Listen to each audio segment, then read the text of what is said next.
Bonjour à tous. Moi j'ai choisi cette brève parce qu'elle m'a interpellée et je pense qu'elle va aussi vous intéresser.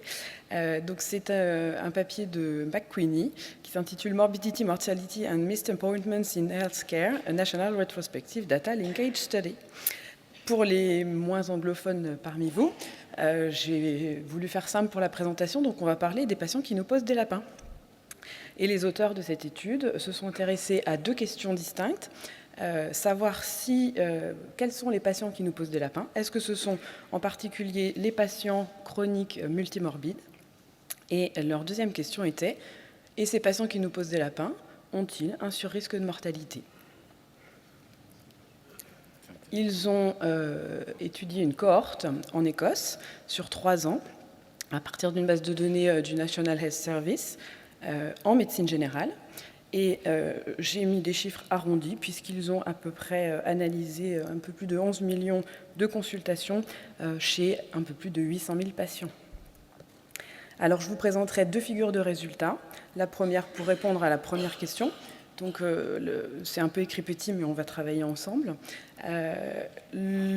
Cette figure représente donc le risque relatif de poser un lapin en fonction du type de patient et notamment des comorbidités.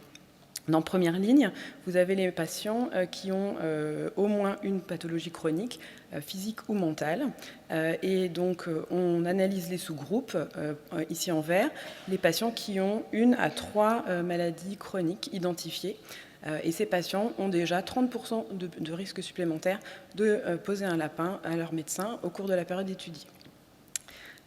Si les patients ont 4 ou plus maladies chroniques, le risque augmente cette fois-ci de 70%. Dans les lignes suivantes, on a séparé les patients sans qu'ils soient atteints d'une pathologie chronique physique ou mentale, et les auteurs ont montré que les patients atteints de maladies mentales, et notamment 4 ou plus, doublaient leur risque de vous poser un lapin. Et parmi ces patients, ils ont repéré en particulier une augmentation, une part importante des patients qui présentaient un trouble de l'alcool, de l'usage de l'alcool, et des patients qui abusaient des médicaments psychotropes. Dans la deuxième figure, qui est faite pour répondre à la deuxième question, on a cette fois étudié la mortalité. La mortalité toute cause. Cette mortalité elle a été étudiée dans l'année qui a suivi, jusqu'à 1 an au-delà de la fin de la cohorte. Alors on retrouve nos groupes de patients, donc les patients atteints d'une maladie chronique, au moins une, et ceux qui sont atteints d'une maladie physique ou d'une maladie mentale. Et puis les auteurs ont aussi précisé les résultats des patients atteints à la fois de maladies chroniques physiques et mentales. Dans chaque groupe de patients, on a en sous-groupe le rythme, on va dire, de rendez-vous loupés. Donc soit aucun, soit le taux low, c'est-à-dire moins de 1 rendez-vous manqué par an en moyenne sur les 3 ans. Le taux médium, c'est 1 à 2 rendez-vous manqués en moyenne par an sur les 3 ans. Et le taux haut, c'est plus de 2 rendez-vous manqués. Et donc, parmi les patients qui ont par exemple 1 à 2 rendez-vous manqués par an, le risque de décès, donc de mourir de toute cause, était doublé pour les patients chroniques, qu'ils soient atteints d'une maladie physique ou mentale. Lorsque le patient vous posait plus de 2 lapins par an en moyenne, son risque de mortalité était triplé. Les patients les plus à risque de mortalité étaient les patients atteints d'une maladie mentale, et ceux-ci avaient un risque de mortalité multiplié par 8, ce qui est considérable. Ainsi, donc, la présentation se voulait courte. Les auteurs ont démontré sur une cohorte très large qu'il existe une association forte entre le fait d'avoir des pathologies chroniques et le fait de manquer des rendez-vous en médecine générale. Et ils ont également démontré que les patients qui manquent des rendez-vous sont des patients ayant une augmentation du risque de mortalité. Cela nous pose question, je pense, parce que là où on aurait tendance à blacklister un patient qui loupe un rendez-vous en lui faisant un petit peu payer son offense, on devrait peut-être plutôt s'intéresser à qui sont ces patients, à repérer parmi eux les patients qui sont multimorbides, notamment ceux qui ont des pathologies mentales, et repérer peut-être les troubles de l'alcool et les abus de psychotropes. En tout cas, il serait pertinent peut-être de prendre des nouvelles de ces patients, et probablement, c'est ce que suggèrent les auteurs, de leur proposer un rendez-vous rapide pour ne pas manquer, nous, le rendez-vous qu'on leur doit. Voilà.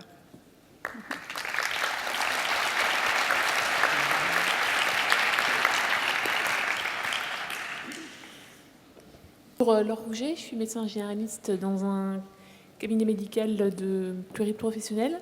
Est-ce que dans cette étude a été étudié, est-ce qu'il y avait des médecins qui consultaient sans rendez-vous, sans créneau de rendez-vous? Parce que ça pourrait être peut-être une solution pour permettre à des gens de ne pas louper le rendez-vous, en fait. Alors là, je n'ai absolument aucune donnée sur les conditions d'exercice des cabinets qui ont été qui donnaient les données, puisqu'en fait, c'est à partir d'une base de données, une base de données de santé, un peu comme sur le registre national, un peu comme la Sécu pour nous. Donc on n'a pas d'informations sur les conditions d'exercice du cabinet, mais ce sont des rendez-vous. Donc ça veut dire que le patient devait venir, il était attendu, il n'est pas venu. Donc a priori, ça n'entre pas trop dans la définition des plages ouvertes du sans rendez-vous. Mais je n'ai pas d'informations dans l'article sur ce sujet. Christelle Chamand de Tours, j'ai trouvé effectivement que c'était très intéressant. Alors j'étais étonnée par contre que les violences n'étaient pas du tout abordées. Parce que en travaillant au planning familial et étant confrontée aux violences conjugales notamment, on a beaucoup de patientes qui ne viennent pas, honorent pas leur rendez-vous. Voilà, c'était une petite... Alors en fait, l'article ne détaille pas quelles sont les pathologies qui ont été considérées comme maladies mentales, maladies physiques, etc. On peut peut-être présumer qu'effectivement, si les violences ont été identifiées chez ces patientes comme des victimes, ça a été pris en compte. Après, c'était peut-être aussi via des symptômes ou des pathologies consécutives aux violences, on va dire. Mais en tout cas, on peut présumer quand même que ces patientes-là pourraient être prises en compte dans les pathologies mentales, on va dire, même si c'est un peu extrapolé quand même. Françoise Bruno-Stefanini Poitiers, est-ce que c'est pas parce que c'est des patients qui justement se prennent mal en charge, qui ne prennent pas bien en compte leurs pathologies graves et qui ne voient pas l'intérêt des traitements qu'on leur propose, hein? Alors, l'article ne permet pas de répondre à cela. Et en même temps, ça nous ouvre ces possibilités, c'est-à-dire qu'en repérant les patients qui ne viennent pas au rendez-vous, et surtout ceux qui louperaient plusieurs rendez-vous, ça peut nous permettre de nous questionner là-dessus, c'est-à-dire effectivement la qualité de la relation, la qualité du suivi, l'adhésion au traitement proposé s'il y en a, les diagnostics, est-ce qu'on n'a pas mal identifié une pathologie sous-jacente, et effectivement ça nous permet, vraiment l'intérêt de cet article, c'est d'identifier par ce biais de consultation du quotidien un signe, repérer des patients et après faire notre démarche de soins complexes comme on sait le faire. Mais effectivement, c'est une stratégie. Mathilde François. Bonjour Aline. Bonjour Mathilde. Donc, Versailles Saint-Quentin, pardon.